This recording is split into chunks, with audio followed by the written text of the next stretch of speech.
Good afternoon, ladies and gentlemen. Thanks for tuning into the Homesteads YouTube channel. Today I'm going to take you on a tour of our lot. This is our third year on the property, and we're going to go through every perennial plant that we have planted out in our permaculture setting. There's a couple quick things that I wanted to go over before I started showing the actual plants. Clearly you can see that I have an extended list here, so this is going to be a longer video. If you're viewing this and it's showing up in poor quality, initially it's uploaded in 360p, which is a really terrible resolution. You can't see any detail, everything's blurry. If you're seeing that, I recommend you come back in a couple of hours and view the video in its true form of ultra high def 4K, which is what I broadcasted all my videos in. Anyways, this is the fourth or fifth take here. I've had the camera overheat. It's extremely hot today, and bear with me. There's a ton of different things on the lot, and I have the zone recommendations for each plant and its specific generic name type. I'm not going to get into the Latin stuff, as I'm sure most of you are not looking for things in Latin when you're looking for things that will grow well on your property. But anyways, before I get started, I'd just like to say, if you find this video at all useful, you could give it a like, a thumbs up, a share, and any subscriptions are appreciated. I really appreciate the fan base that's developing and the people following along on our journey, and I'm really trying to do my best here to give you as much information as I can on what will do well in Zone 5B where we're located. Okay, so thanks a lot, and let's get started.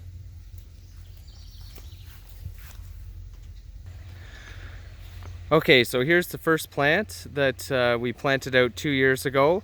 This is a Bob Gordon variety of elderberry. It prefers zones 4 to 8. Some sites will say it can handle up to 9B, but here in Ontario, in our zone 5B climate, it's doing exceedingly well. Last year there was 2 stalks. I'll see if I can get in close here. So you can see a woody stalk there on the left and one in the background on the right behind the horsetail. And then you can see at least 5, 6, 7, 8 new shoots that have grown up this year to be over 7 feet tall, closing in on 8 feet tall. And we had some berries develop on this last year, but I'm really excited this year. There's just a ton of blooms on everything and on all spots on this plant. Really good for cold and flu season, antioxidants, immune booster. We have 3 of these. So there's the second one there in the center. You can see the white tops, and a third one over there in the center of the screen. This first one here that's doing the best actually gets the least amount of sun, so I'm kind of surprised. This one here is maybe gone in a bit of a different direction than the first one, where the first one is sending all its shoots out of the primary stalk base. This one has started to spread through the ground. And you can see over here there's some more, over here there's some more. So down here, so these shoots are 4 or 5 feet away, and I've been warned that this can be invasive, but we've renaturalized the sides of the creek here on either side between 6 and 12 feet depending where we're at, and that's just going to help us. I mean, there's a ton of pollinators that come around and feed on all the different wildflowers that have started to develop, and weeds and different things, whatever you want to classify them as. But I think it only benefits our property, contributes to biodiversity, and just provides a better atmosphere for me and my family.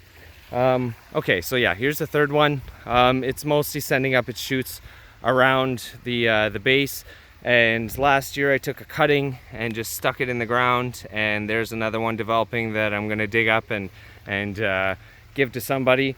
But really easy to propagate, produces a ton of food, and is really at home here in this really damp soil beside the creek, constantly saturated and just doing really great.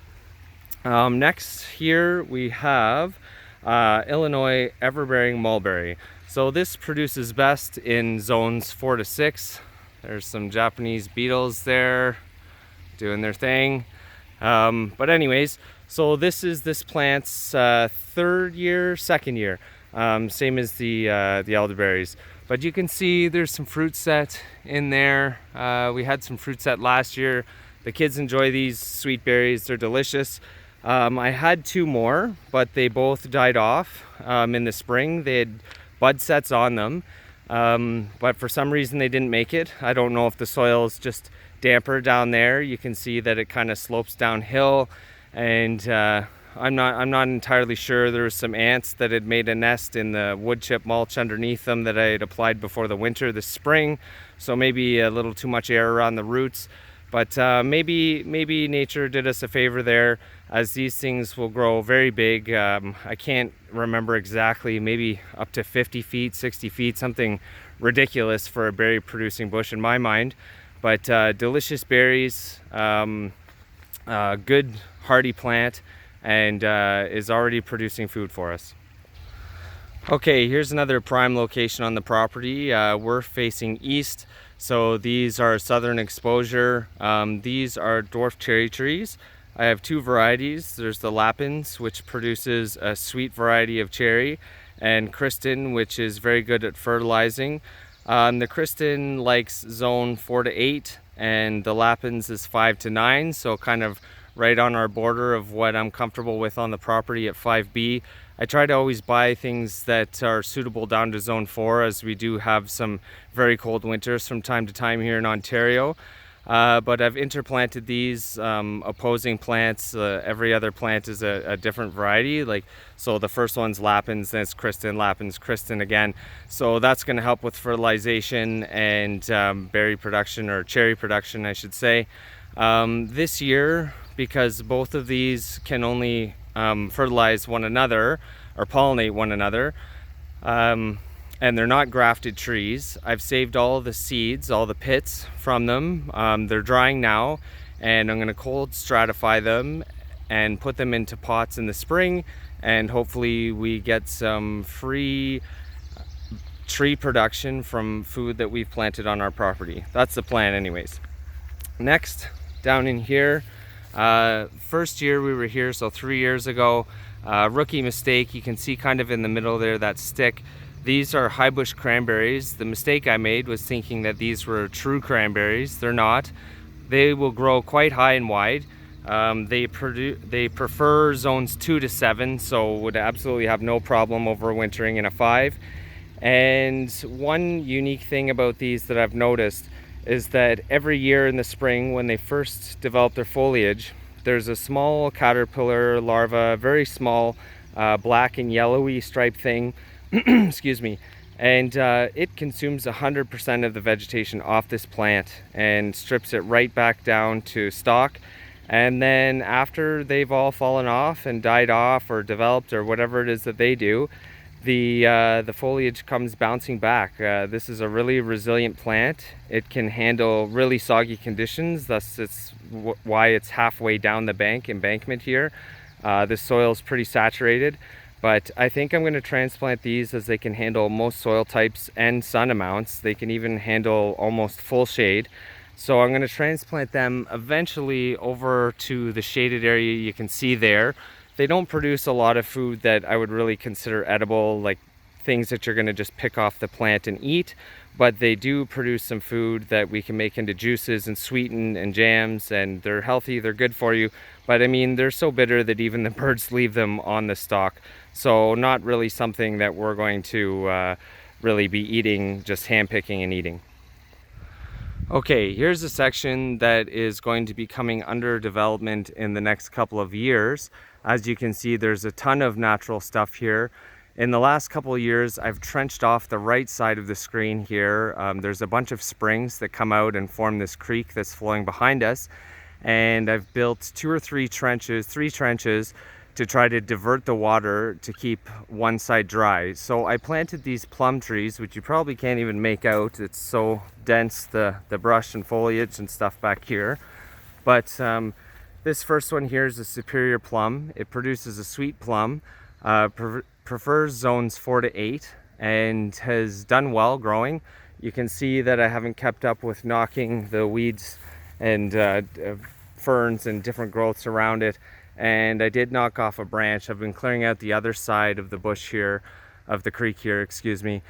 We have a bunch of poplar trees, and I dropped 5 but one just happened to catch this branch here. Not great, but for the most part I avoided doing any damage to our established plants. So these are in their third year. The Japanese beetles seem to like them, but this one is a pollinator and producer. Come over here. Next we have the Toka. It prefers 4 to 8 as well, and this thing is 10-11 feet tall now. It is a heavy pollinator, really heavy pollinator. In the spring there must have been at least 500 blossoms on it, and only maybe 2 were fertilized and they fell off. But give this thing some more time and maybe some better pruning, and I'm sure it'll start to produce for us. Over here,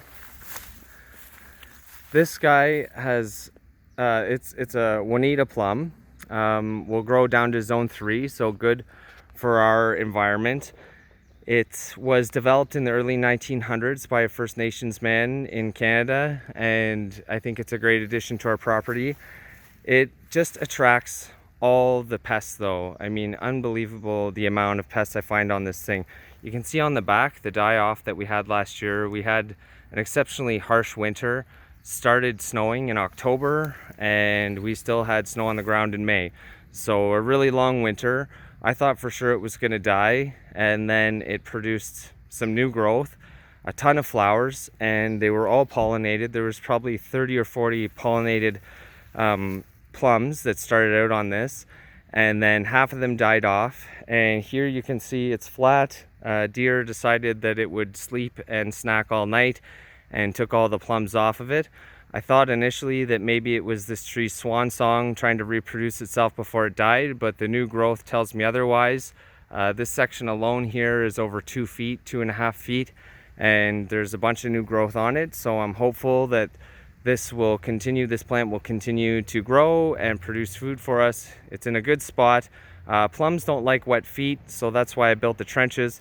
But this spot seems to be dry enough that they're doing well into their third year, and they haven't died on me yet, so fingers crossed, I'm hopeful. Okay, last here, this tree again had a really rough go over winter. In fact, all the established shoots died on it, and everything you see is new growth on this plant. So pretty resilient, I'd say. This is black ice, and it prefers zone 4.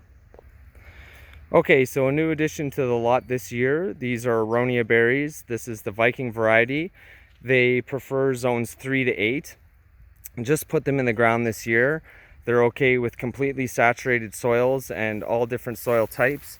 And as you can see down here, I hope you can see, the soil is very dark, it's very fertile, but it's also constantly wet. So I have 4 of those. The deer also like snacking on them so far. But they have a good fruit set. They're growing rapidly, and overall I'm quite impressed with them and excited to see how these things taste. Commonly people call them choke cherries, although that's a kind of catchment for lots of different wild varieties of berry. But these are actually in demand right now. They're used in energy bars and drinks, and super high antioxidant levels, and will grow just about anywhere. This area a couple years ago, before I started to put the trenches in, would have running water right over top of it and was constantly submerged. So I know just below the soil there's a ton of water. But here's the 4th one.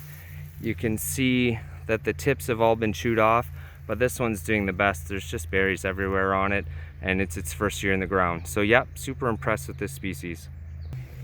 Okay, we're back in the more tame section of the property. Next on the list is apricots. These are sugar pearls.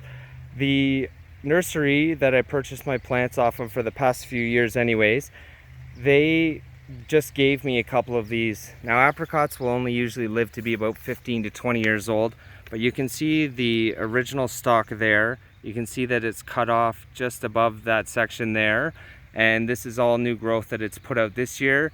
I'm not entirely confident that these are ever going to produce anything for us, as they have a short lifespan. They're probably 3 years old when I got them, and this is their 2nd year, so they have maybe a decade plus left. I mean, maybe we'll get a few years of production out of them, but there's nothing wrong with trying, and they were provided for free of charge, so it might as well, right? This is the full version of the sugar pearl. Sugar pearls prefer zones 4 to 7. They have a late bloom, which helps them avoid late frosts that destroy the blooms and ensure fruit set. Okay, here's another sugar pearl. This one's doing a little better. You can see 3 stalks all competing to become the lead. Next, over here, I have 2 trees. They're apricots as well, and these are the variety called Precious. It was just rediscovered in Collingwood, which is maybe an hour away from me, and it was a 100-year-old tree, Russian variety, I believe. These are self-fertile, and yeah, I'm super excited to have something of this lineage on the property, and we'll see how they do here in full sun. Spread throughout here, next we have blueberries. I have Chippewa, Northland, and Polaris. They're spread throughout here. You can't really see. There's one. Here's another one here. There's another one just over there. But I have them spread out about 6-foot intervals. And again, the varieties are different.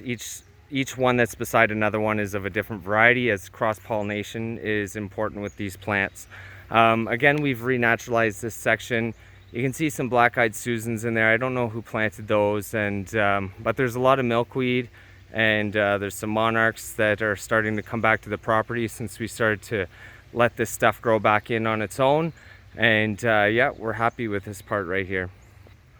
I guess I should mention as well, over there we have 16 blueberries that are growing in that section, all spread out by about 6 feet.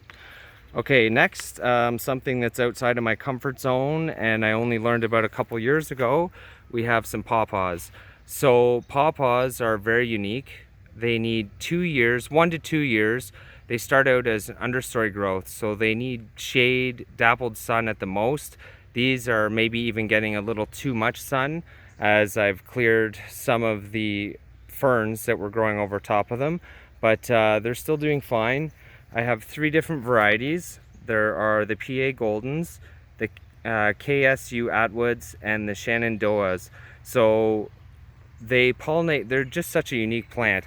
Once the fruit has set and they're ripe, they're only good for 2 to 3 days before they're not consumable anymore. So that's why you can't really pick them up at markets. But there's another one there. This one has some slug damage. But anyways, yeah, they need 2 years of shade. I'm going to give them 2 years of shade. And then they need full sun. So this softwood growth here is going to go. And not at the end of next year or spring the following year, 2021.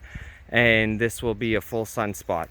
But here's another one there. Number 5 here. And number 6 is kind of buried back in there. But yeah, I'm very excited to see how these things turn out. They're supposed to be a custard mango mix. They're a native banana, and yeah, I'm really excited to see how they turn out. They don't have a lot of pest problems, so hopefully they do well here. And another unique thing about them is that they're not pollinated in the traditional method. I guess in our minds, traditional method. They're pollinated through insects such as flies and beetles. So their flowers actually have a non-appealing odor, I guess you could say, to attract these older variety of pollinators. But some people even recommend throwing hamburger meat and stuff at the base of them when they're flowering. I don't think I'll be doing that. But 3 different varieties, 6 plants. Apparently they spread like wildfire, and this is a great spot for them to spread along the property line, and very swampy over there. So they'll be self-contained. I cut the grass here, and sorry, this I'm sure is moving around too much. And over here, I plan on putting in some more nut trees down the line. So it'll be a good spot for them. Okay, next we have our second planting of grapes. So the first 2 here are Himrod. They're growing fairly well, but it's amazing to see the difference in plant production, foliage production, just based on that small variance of light. But anyways, yeah, so these are good from zone 5 to zone 8, and we expect to start getting some grapes at least off of this one next year. The next two are Somerset. They prefer zones 4 to 8, so this one's doing pretty well this year, but this one died right back to the stalk, and we have a plant coming out of the soil. I'm not sure, a vine coming out of the soil. Not sure if you can see that clearly, but these are grafted, so I really have no idea what's growing here, but I guess in time we'll figure it out.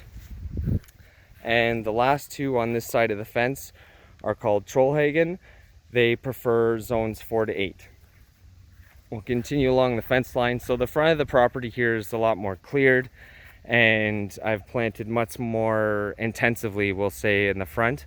So this is, I have two different blackberry varieties here.